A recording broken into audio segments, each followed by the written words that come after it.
Once again, it's good to be here.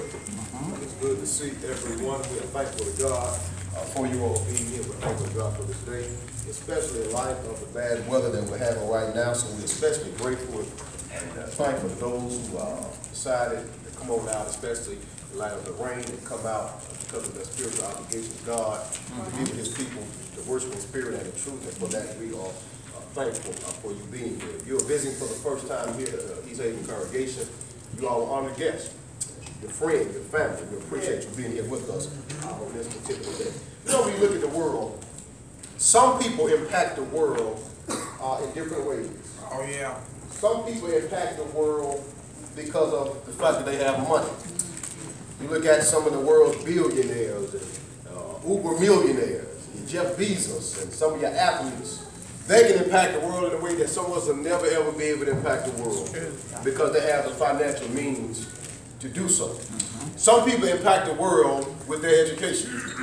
A lot of our students, they go off, they get education, they get a bachelor's degree, master's degree, go on to do doctoral work, and then go impact the world because they have the education and the credentials behind their name to get in some of these Fortune 500 companies.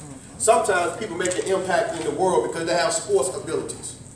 You thought I was thinking about some of our great athletes and the kind of money these guys making nowadays, $140, $160 million contract in demand trades, but they got the ability to do so. Some people impact the world because they got away with words. You think about your Maya Angelou's, the quotes that she said over the years, and sometimes we still use her quotes. And you think about some of the poems and the poetry that we read, and people can impact the world in all those ways. But when you look in Scripture, and you look at Enoch, Enoch impacted the world by his faith in God, by his behavior, by his morality. So when I think about the importance of Enoch and what he did and how he lived in the world, I believe it is imperative for us to look at this man by the name of Enoch and to look at his example and to be able to take a cue from Enoch's example and to see how he impacted the world. So this morning we're talking about Enoch's example. All right. Enoch's example. Let's advance the slide, Brother Green, if you don't mind. Enoch's example. When we look at Enoch, first of all, Enoch is saluted in Scripture because of his faith and his morality. Enoch is in Scripture because he had a great amount of faith in God. If you will, look at your Bible. Look at Genesis chapter 5, in verse number 21 beginning. Genesis 5, verse number 21, and notice what it said through verses 24. And Enoch lived 65 years and begat Methuselah. We all are familiar with Methuselah. The oldest living person lived to be 969 years of age. And Enoch walked with God after he begat Methuselah 300 years and begat sons and daughters. All the days of Enoch were 365 years. But verse 24 is a reiteration of verse number 22. And Enoch walked with God, and he was not, for God took him. Twice it is stated, Enoch walked with God. And he walked with God so that he was not found. God took Enoch. You know, when you think about life, when you think about all of the important people that we deem to be important, deem to have some significance, here is a man who has to some degree lived in obscurity, but here's a man by the name of Enoch walking with God, and God takes him. Now you have to keep in mind, now this is around the time that God was actually upset with the world. Genesis chapter 6 and verse number 5, notice now, this is just a couple of years prior, where man was becoming progressively worse, and God saw that the wickedness of man was great in the earth, and that every imagination of the thoughts of his heart was only evil continually. And it repented the Lord that he had made man on the earth, and it grieved him at his heart. And the Lord said, I will destroy man whom I have created from the face of the earth, both man and beast, and the creeping thing, and the fowls of the air, for repenting me that I have made them. Now Enoch lived just a couple of years prior to that, when you go back to that time period. So here's a time period characterized where God got so upset with the world, God got so upset how people were living and how they were treating one another. God said, it repented me that I have made man on the face of the earth. But here's a man by the name of Enoch, living just prior to that. Enoch walking with God. Enoch pleasing God. And so I think Enoch is somebody that we ought to study. Amen. Let's advance the slide again. All right. Now notice now, when we look at Enoch, here's Enoch not only living righteous before God, but Enoch is also in the Hall of Faith. Yeah. Look at Hebrews chapter 11. Hebrews chapter 11.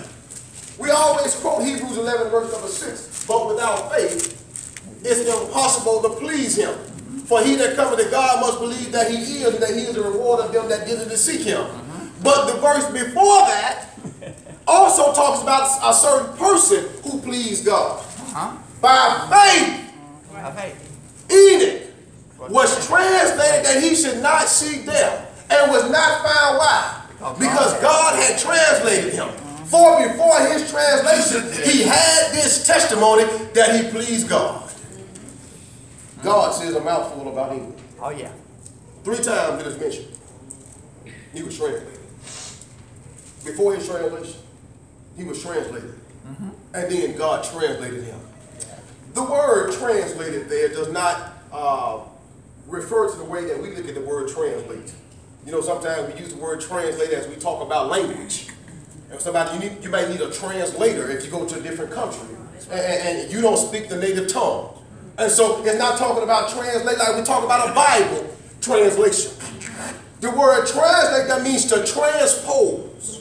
It also means to transfer. All right.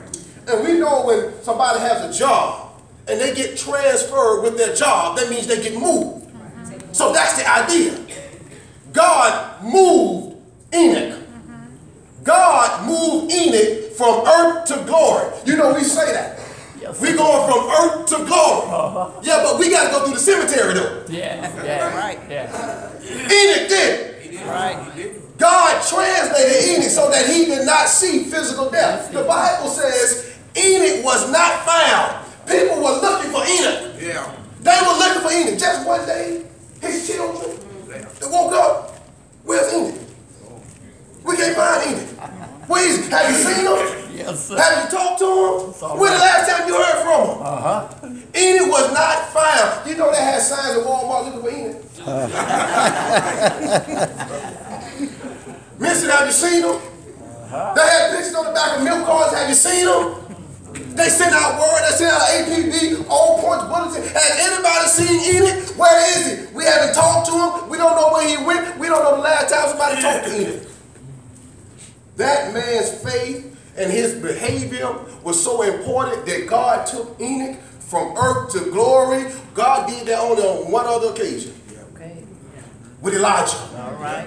To show you how special that is and how important that is, God took a man and did not allow him to see physical death. Yes. But I think we got to call attention to the fact of when God did it. Okay. Go back to Genesis chapter 5. Genesis 5. In verse number 21 and 22. Notice what the text says. Genesis 5, 21 and 22. Notice how it starts off. And Enoch lived 65 years and begat Methuselah. Okay. Verse 22 says, and Enoch walked with God after he begat Methuselah. And then it also says he had other sons and daughters. When you look at Enoch's example, I believe it is a great testament to the progression of life. Yeah. That especially men. When you see Enoch's example, you ought to see here is a man after he started having a family, that he begins to walk with God. You see, at some point, men got to grow up. Amen. You got to grow up. Amen. You got to be a man. That's why it's so interesting that you see people, you see especially these young couples, they have so many different fights and arguments because they get married young and he hadn't grown up yet, she hadn't grown up yet. But at some point you got to grow up. You may be here this morning, you may be married to a guy, he's still playing Xbox. All right. PlayStation. Yeah. Sega Genesis, Nintendo, and for Brother Parker and General Atari.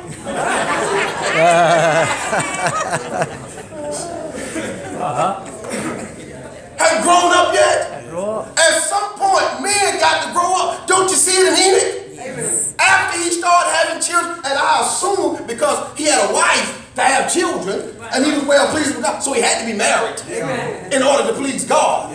So when he took a family, he took a wife, and started having children, he started living differently. You know why? Because when you got to live for other folk, values change. Perceptions change. Things that you used to do, you don't do it no more. You know why? You got other folks counting on you. And so at some point, men got to grow up. It's just a certain expectation from God about men. Look at 1 Corinthians 16, verse number 13.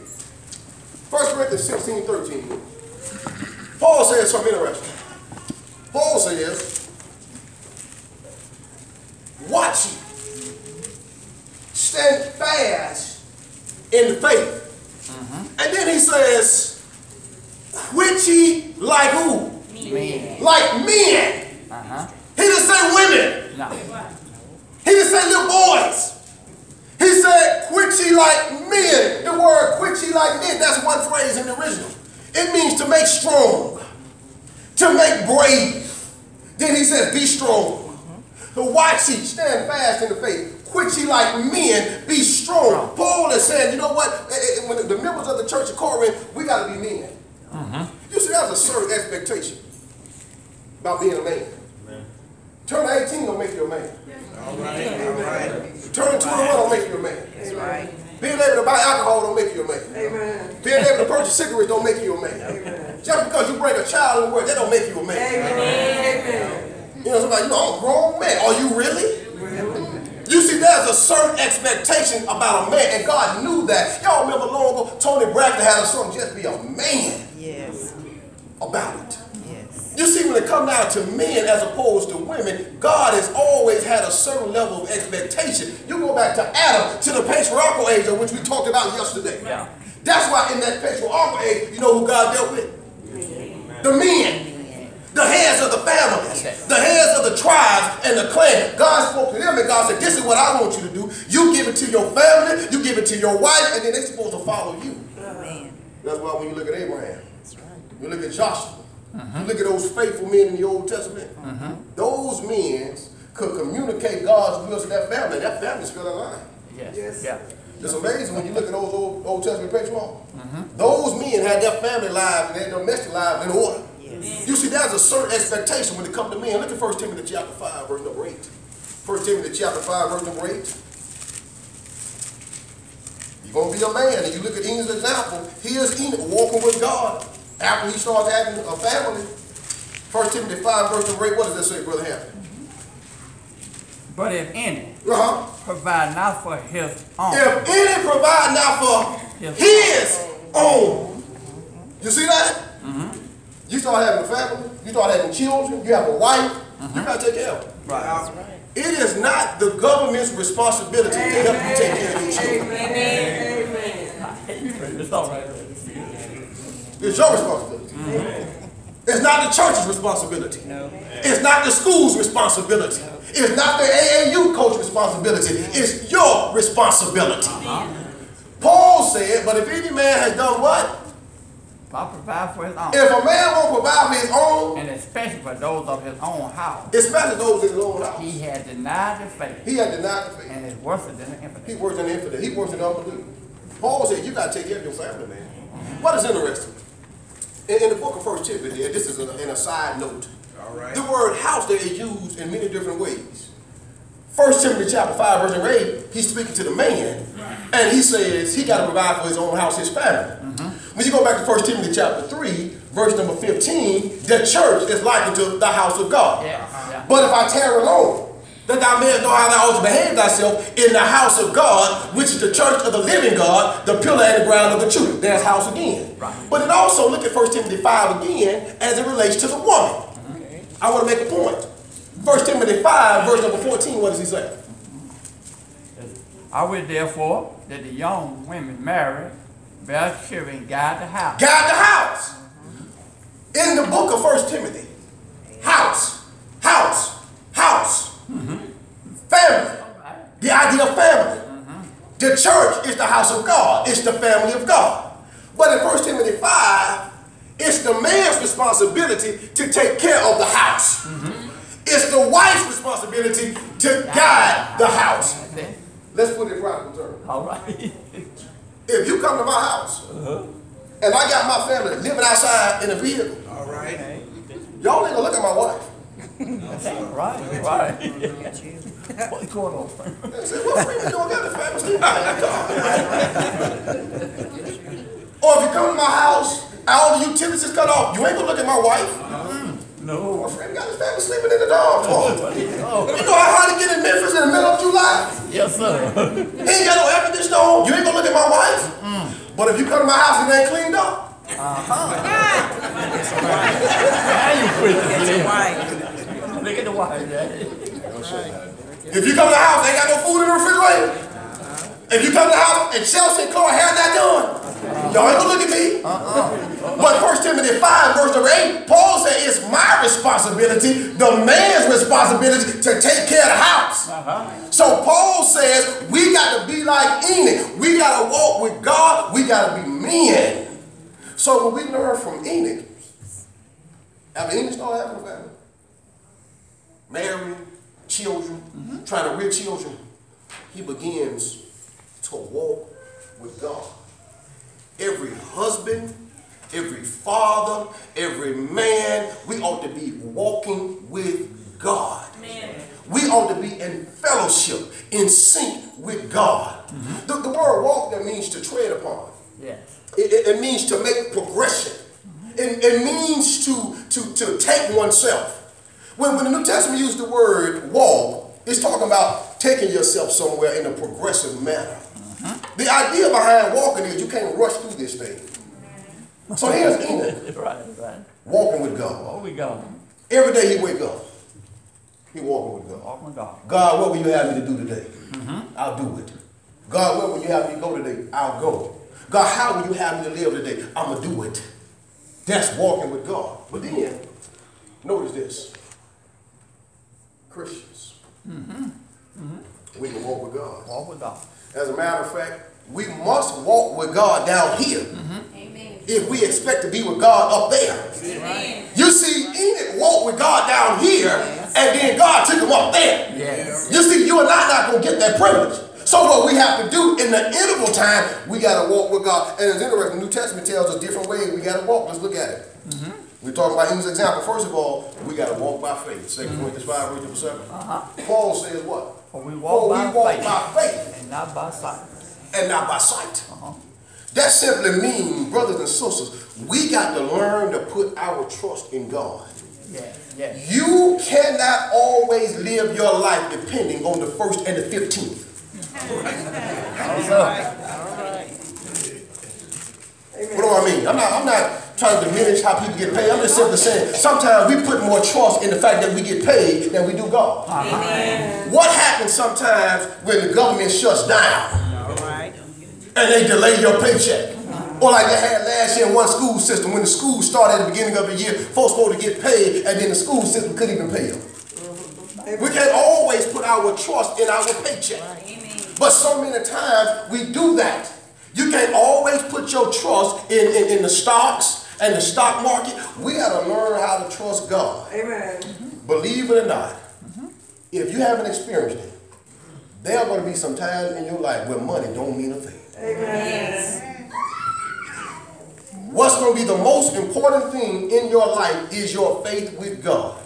And so we got to learn how to trust God. That's why Paul says, for we walk by faith and not by sight. If you go back to 2 Corinthians chapter 4, verses 16 to 18, he talks about not looking at things which we see. Look at 2 Corinthians 4, verse number 16. Look what he says. For which cause we faint not, but through our outward man perish. Yet the inward man is renewed day by day. He just simply said we all get old. Amen. We're all aging. You know, when you're young, you thought you never going to get old. You thought you're going to be young forever. But we're all aging. The point is, some are just aging faster than others. We all get old. We all getting gray hairs. Look, right now, even though you 10, 12, 15, some point it's going to turn gray. Yes. Some point it's going to fall out. We all age. That's the natural process of life. Amen. Paul is saying the body is aging. We're getting older. What else does it say? For our light affliction, which is but for a moment. Our light affliction, the things that the Christians were going through in that first century, Paul wanted to reassure them that it was just for a moment. But God has something better prepared for them. Read on. Working for us a far more exceeding and eternal weight of glory. While we look not at the things which are seen. That's the point. But Paul said, stop putting your trust in things which are seen, but in the things which are unseen. That's what we have to do. We have to learn how to trust God. None of us have ever seen him, but we know he's there. Oh, yeah. We know he's answering prayers. We know he's working some things out of our lives. We know he's adding some things to our lives. He is enriching our lives. Sometimes he's challenging our lives. We know he's there. So Paul says in 2 Corinthians 5:7, for we walk by faith. That's in the same context. So we got to learn how to trust in the God of heaven. Proverbs 3:5-6, the Bible tells us, put all of our trust in the Lord. Trust in the Lord with all of thine heart and lean not to thine own understanding. We have to learn how to trust in God as opposed to what we can physically see. But Paul says that's a walk. Yeah. We walking by faith. Let me ask you a question this morning. Because of the fact that Enoch was in the hall of faith, he had faith. All right. If you were living in Bible times, do you believe, and this is just a personal question for you to ask yourself, do you believe that you possess the kind of faith where you will be in God's hall of faith? All right. Because so many times we look back at these men and women and we stand amazed at what they were able to do. But guess what? They were men and women just like us. But right now, do you possess the kind of faith that if the Bible was still being written in our day and age, God will put you in his hall of faith because of the faith that you have? If you don't have that kind of faith, you need to start working on it. You need to start developing the kind of faith that regardless of what happens in life, you're never going to change or be moved away from God.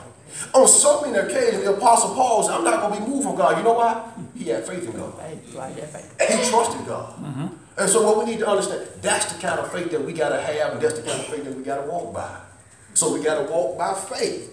That's how Enoch did it. Not only that, but we got to walk honestly. Look at Romans 13:13. All right. Notice what Paul says. Let us walk honestly. Let us walk honestly. As in the day. As in the daytime. Not in rioting or in drunkenness. He says not in rioting and drunkenness and what else?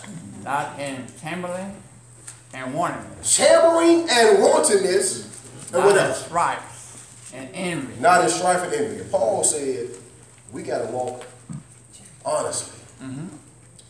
Some of you sisters is still in here lying about your age.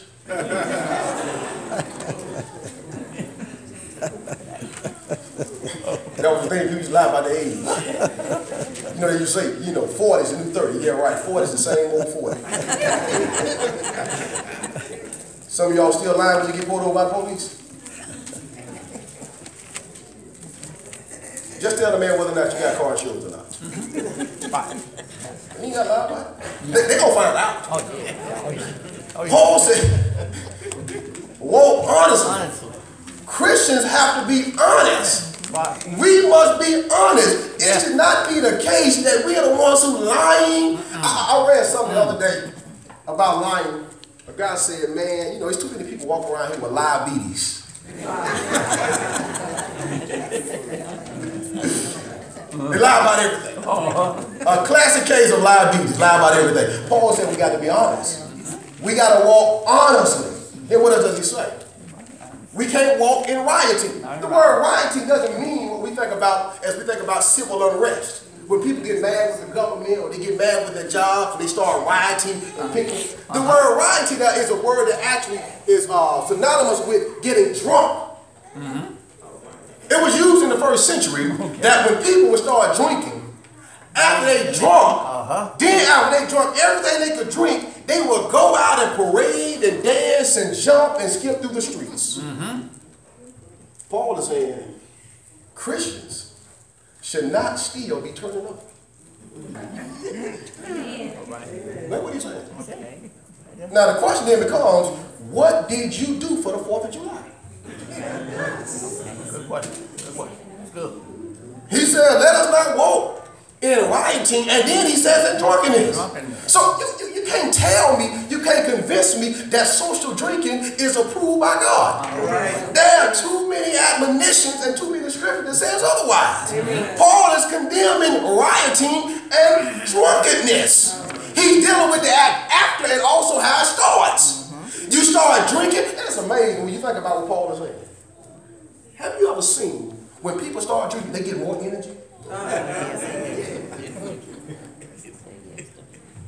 They get more energy, they talk more, they're more active, they say more things, they do more things. Paul is condemning that. Paul says, not in rioting and drunkenness, and then he says, you can't walk in chambering. What is that? The word chambering comes from another word, means bed chamber.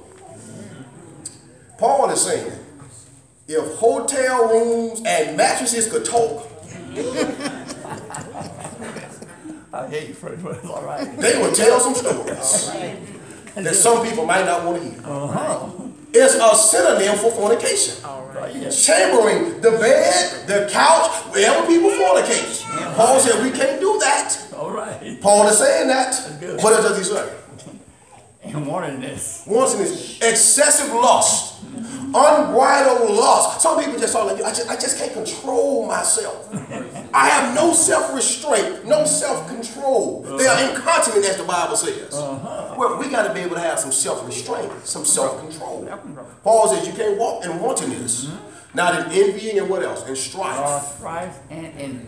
Paul said we just got to walk honestly. There is a certain ethic that comes along with being a child of God. Amen. And that ethic ought to be seen in every day of our lives, that we are the people of God, and that when people see us, they know that we are genuine and we are authentic Christians by the way that we carry ourselves. Paul said we got to walk by faith, then we got to walk honestly, not doing those things that the world is doing. Not only that, but look at Ephesians chapter 2.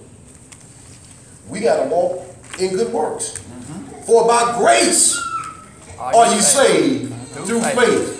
And not of yourselves. And then not of yourselves what? It is the gift of God. Grace is a gift from God. It is a gift that none of us deserve. That none of us merited. We haven't been so good that God should have saved us. But he did in his grace. What else does he say in verse number 9? Not of works, lest any man should boast. You can't say I was so good that God, you know what, you owed it to me to save me. It's not a work. Salvation is not based on works. And sometimes people think that just because they do enough good work, that means God ought to save them and give them heaven. Now, we should do good works and be filled with good works as a result of God saving us. But you can't be so good, and people always say, well, I haven't killed anybody. That don't mean anything to God. You got to be saved by the gospel. So in verse number 10, what does he say? For we are his workmanship. We're his workmanship. Created in Christ Jesus. You see, you got to be in Christ. Under good works, which God had before ordained that we should walk in them. God has before ordained that before we became Christians, we got to walk in good works. We got to be willing to help people. Yeah. Oh, yeah. Do things for people. You know what? You can't charge for everything. Somebody need lift to the grocery store. I mean, you going right that way. That's it. That's all I mean, go to the grocery store. You got any gas money? But it's all right. He's good. He's good. I mean, there's a certain ethic that comes with being children of God. And so we can't charge for everything. We can't say, well, you know what, you owe me later. I mean, it's just a good thing to be able to help people. You know why? Because God helped us. Jesus helped us. And so as a result, in turn, we help others. That's why he says, be filled or walk in good works. We should look for the occasion to do good, to do good works, to give. Can you give? Can you share? Yeah. All right. You think about all the stuff we got of our houses, all the junk. I mean, get that stuff away. Share some of that stuff. Give it away, brother. People be mad because they got to give it away. So he says we got to walk in good works. We got to share. We got to help. We got to be caring.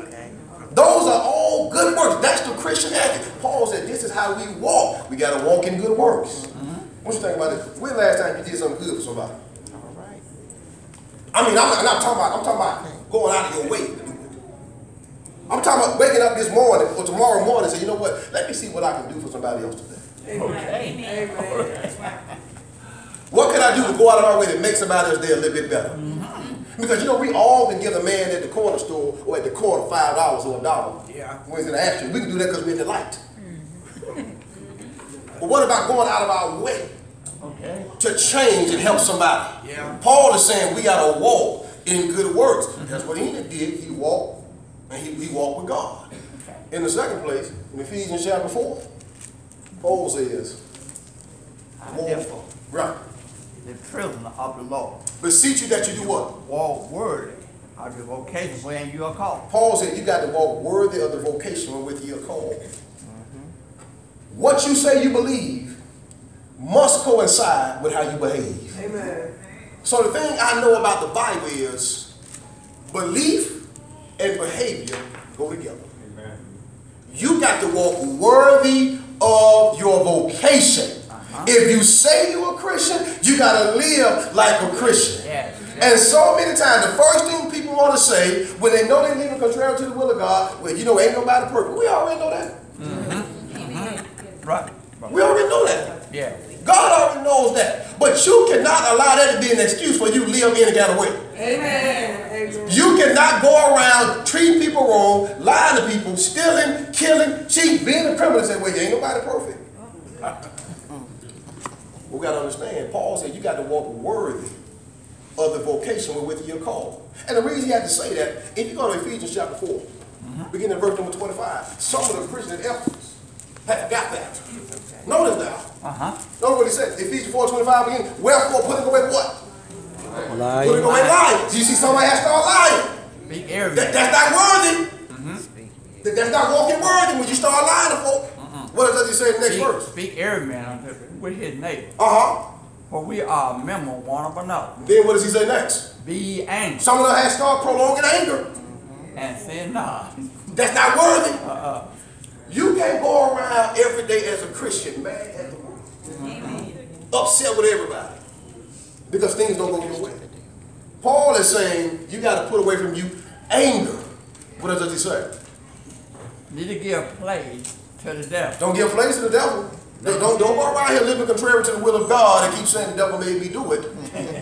Don't give place to the devil. You can flee from the devil. What does he say? Let him that stole steal no more. He says, stop stealing. Some of the Christian athletes, that's not worthy.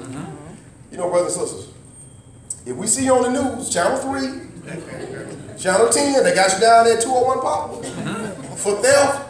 I don't understand why nowadays people think they can get away with stealing. They got cameras everywhere. Cameras everywhere. They even got cameras.